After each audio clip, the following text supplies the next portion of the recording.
बांग्लादेश के प्रधानमंत्री शेख हसीना का कहना था कि अगर आरक्षण फ्रीडम फाइटर के बच्चों को नहीं मिलेगा तो क्या राजाकार को मिलेगा। इस एक स्टेटमेंट ने प्रोटेस्ट को भड़काने का काम किया। आंदोलनकारियों ने पीएम आवास घेर लिया। हालत इतना खराब हो गया था कि सेना ने प्रोटेस्टर पर गोली चलाने से मना कर दिया। पूरे बांग्लादेश में जितने भी प्रोटेस्टर थे उनकी जुबान में सिर्फ एक ही शब्द था, पानी लेवे पानी। इस प्रोटेस्ट को रोकने के लिए बांग्लादेश में इंटरनेट कनेक्शन बंद कर दिया, पूरे देश में कर्फ्यू लगा दिया, सरकार ने 3 दिन के लिए सार्वजनिक छुट्टी घोषित कर दिया। यहाँ तक कि प्रोटेस्टर पर आंसू गैस और गोलियां भी चलाया गया, लेकिन इसके बावजूद भी सरकार प्रोटेस्ट को रोक नहीं पाया। ऐन वक्त में सेना ने भी शेख हसीना का साथ छोड़ दिया। प्रोटेस्ट इतना बढ़ गया था कि बांग्लादेश के प्रधानमंत्री शेख हसीना को अपनी कुर्सी छोड़ने के साथ साथ उनको देश छोड़ के भी भागना पड़ा। तो भाई आज समझते हैं बांग्लादेश में चल रहे प्रोटेस्ट के पीछे का कारण क्या है, और जब भी किसी देश की सत्ता में बैठा पॉलिटिकल पार्टी डिक्टेटरशिप का रवैया अपनाता है तो इसका क्या परिणाम होता है, समझते हैं इस वीडियो में।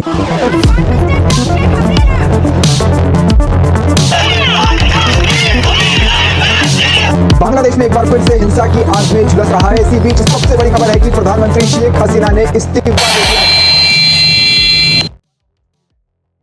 देखिए बांग्लादेश में जो प्रोटेस्ट चल रहा है उसके पीछे का सीधा कारण है आरक्षण। दरअसल बांग्लादेश ने इस आरक्षण को आजादी मिलने के 1 साल बाद 1972 में इंट्रोड्यूस किया था, और जैसे हमारे देश में जातिगत भेदभाव के कारण जो पिछड़ गए हैं उनको बैलेंस करने के लिए आरक्षण मिलता है। इस बेस पे बांग्लादेश में आरक्षण नहीं मिलता है। दरअसल बांग्लादेश में फ्रीडम फाइटर के संघर्ष के बेस पे आरक्षण मिल रहा है। कहने का मतलब है कि जब 1971 में बांग्लादेश पाकिस्तान से अलग होने के लिए स्वतंत्र राष्ट्र के लिए संघर्ष कर रहा था, तो उस समय जिन लोगों ने बांग्लादेश की आजादी के लिए लड़ाई लड़ा, जिन्होंने आजादी के लिए संघर्ष किया, जो उस समय फ्रीडम फाइटर की भूमिका में रहे, उसके बेस पे बांग्लादेश में आरक्षण मिल रहा है। और जब उस टाइम आरक्षण पॉलिसी को लाया गया था तो उस समय 80% फर्स्ट क्लास का जॉब जिलों के लिए आरक्षित किया था, और बाकी बचे 20% जॉब ही योग्यता के आधार पर देने का प्रस्ताव था। और इस 80% जिसको गवर्नमेंट ने आरक्षित रखा था, इस 80% को 3 भाग में बांट दिया। फर्स्ट में 40% जिला वाइज बांट दिया, सेकेंड में 30% फ्रीडम फाइटर के लिए रखा गया, और थर्ड में बाकी के 10% आजादी के समय में जो महिलाएं युद्ध से प्रभावित थी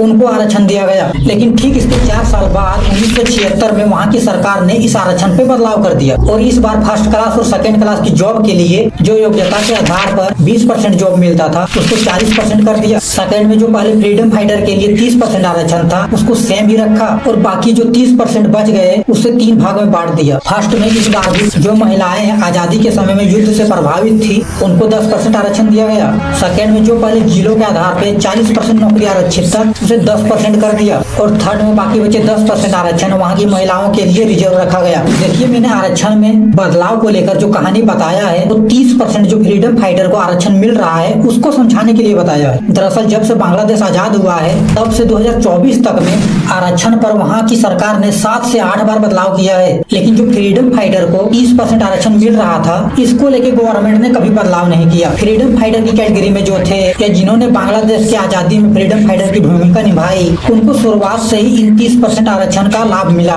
लेकिन वहीं दूसरी कैटेगरी में जिनको पहले 10% आरक्षण मिल रहा था उसे 5% कर दिया, जिसे 5% मिल रहा था उसे 2% या 1% कर दिया। लेकिन ये जो 30% फ्रीडम फाइटर को आरक्षण मिल रहा है इसको सरकार ने कभी भी कम नहीं किया, और इसी 30% आरक्षण को लेके पूरा विवाद चल रहा है।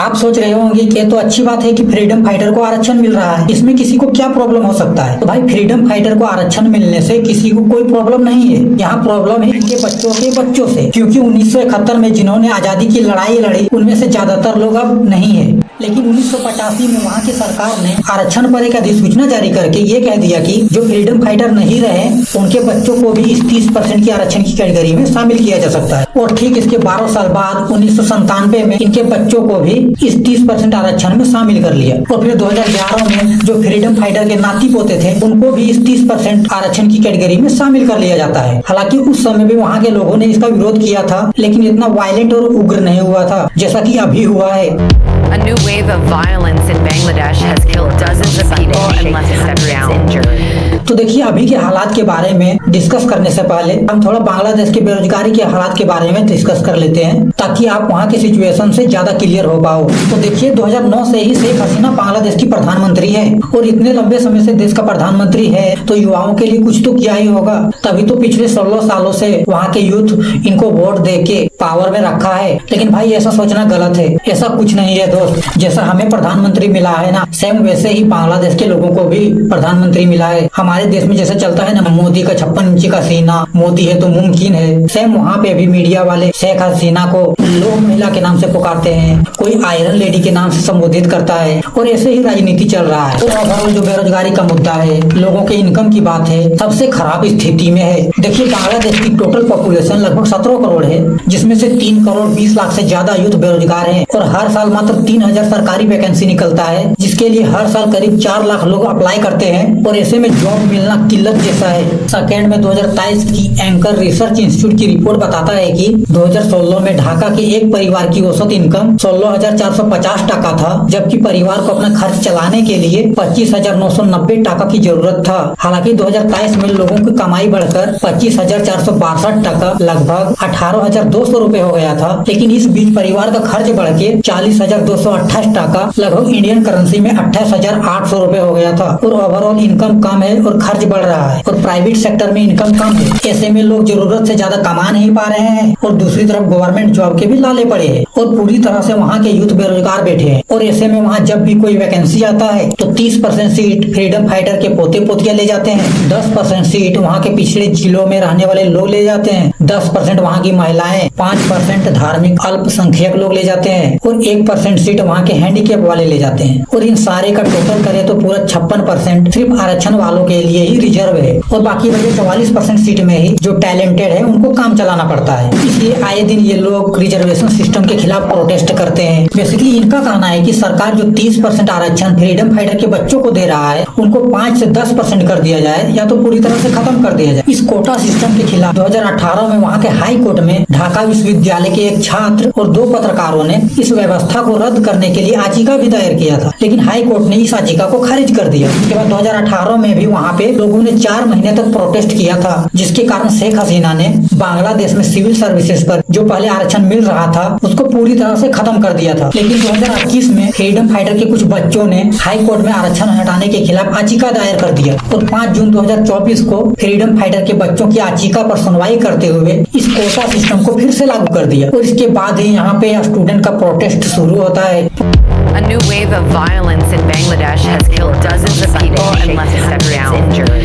प्रोटेस्ट करने वाले लोगों का कहना है कि ये जो आरक्षण है संविधान के खिलाफ है। इनका कहना है कि संविधान में फ्रीडम फाइटर के बच्चों के आरक्षण के बारे में कोई जिक्र नहीं है, और इसे हर हाल में हटाना होगा। लेकिन सरकार इस प्रोटेस्ट को दबाने के लिए आंसू gas, rubber bullet, sound grenade का इस्तेमाल करने लगा, और इस आंदोलन को कुचलने के लिए सरकार ने पुलिस तैनात कर दिया। शेख हसीना ने आदेश दे दिया कि जो भी तोड़फोड़ और विध्वंस में शामिल प्रदर्शनकारी है उन्हें छात्र की तरह नहीं बल्कि उन्हें एक अपराधी की तरह ट्रीट करे। सरकार में बैठे मंत्रियों का कहना था कि जो लोग इस समय सड़क में प्रदर्शन कर रहे हैं वो छात्र नहीं बल्कि आतंकवादी हैं, जो देश की स्थिति को खराब करना चाहते हैं। 14 जुलाई 2024 को शेख हसीना ने मीडिया से बात करते हुए ये कह दिया कि अगर फ्रीडम फाइटर के बच्चों को आरक्षण नहीं मिलेगा तो क्या राजाकार के बच्चों को आरक्षण मिलेगा। और राजाकार शब्द को प्रधानमंत्री के द्वारा प्रोटेस्टर के खिलाफ यूज करना शेख हसीना को और भी भारी पड़ा। दरअसल बांग्लादेश में राजाकार शब्द किसी के खिलाफ यूज करना अपमानजनक माना जाता है। इस राजाकार शब्द का अर्थ है गद्दार या यहूदा। बांग्लादेश में इस शब्द का यूज देशद्रोहियों और अत्याचार करने वाले लोगों के खिलाफ किया जाता है। दरअसल 1971 में जब बांग्लादेश आजादी की लड़ाई लड़ रहा था तो राजाकार वाहिनी बांग्लादेश में सेना का एक ग्रुप था, लेकिन युद्ध के समय में राजाकार वाहिनी पाकिस्तानी सेना के साथ मिलकर बांग्लादेश के लोगों पर अत्याचार किया था।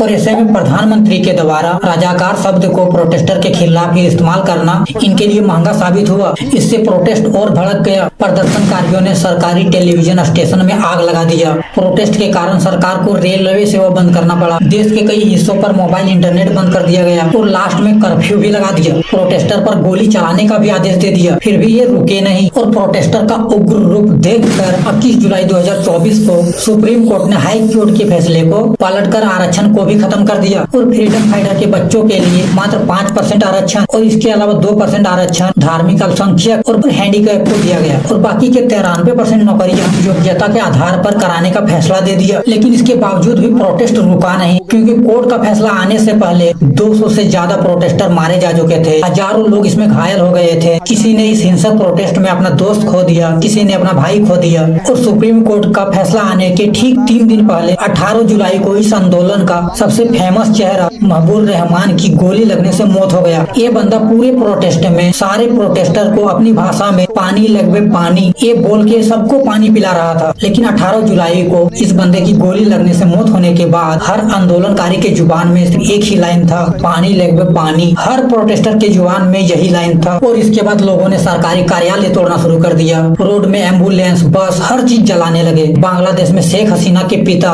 शेख मुजीबुर रहमान का स्टैचू बना था, उसे भी तोड़ दिया। और इस तरह का तांडव देख के बांग्लादेश की सेना भी इस प्रोटेस्ट को रोकने से पीछे हट गया। इस प्रोटेस्ट को लीड कर रहे ये 2 चेहरे नाहिद इस्लाम और आसिफ महमूद, अब इनका मांग बदल गया था। पहले तो ये आरक्षण के खिलाफ ही लड़ाई लड़ रहे थे, लेकिन अब ये अपनी तानाशाही सरकार से आजादी चाहते थे। अब ये शेख हसीना और इनके जितने भी मंत्री थे उनका इस्तीफा चाहते थे। साथ में शेख हसीना को अपने राजाकार वाले बयान पर माफी मांगने के लिए भी बोल रहे थे। और प्रदर्शनकारियों पर जिन लोगों ने भड़काऊ बयान दिया है उनको भी उनके पद से हटाने की मांग करने लगे, तभी ये प्रोटेस्ट शांत होगा। उसके बाद शेख हसीना ने 4 अगस्त की रात को सेना के बड़े अधिकारियों के साथ बैठक किया था, जिसमें सेना के प्रमुख भी मौजूद थे। इस बैठक में शेख हसीना ने प्रोटेस्टर पर गोली चलाने और पूरे देश में कर्फ्यू लगाने का आदेश दिया था, लेकिन सेना के प्रमुख ने इस आदेश को मानने से मना कर दिया। दरअसल हिंसक प्रदर्शन को देख के सैनिकों के अंदर बहुत बेचैनी थी। जो सैनिक इस प्रोटेस्ट का उग्र रूप देख रहे थे ये भी काफी डर गए थे। सैनिकों को लग रहा था कि अगर प्रोटेस्टर पर गोली चलाते हैं तो ये और भी हिंसक रूप ले सकता है, इसलिए वहाँ के सैनिकों ने गोली चलाने से मना कर दिया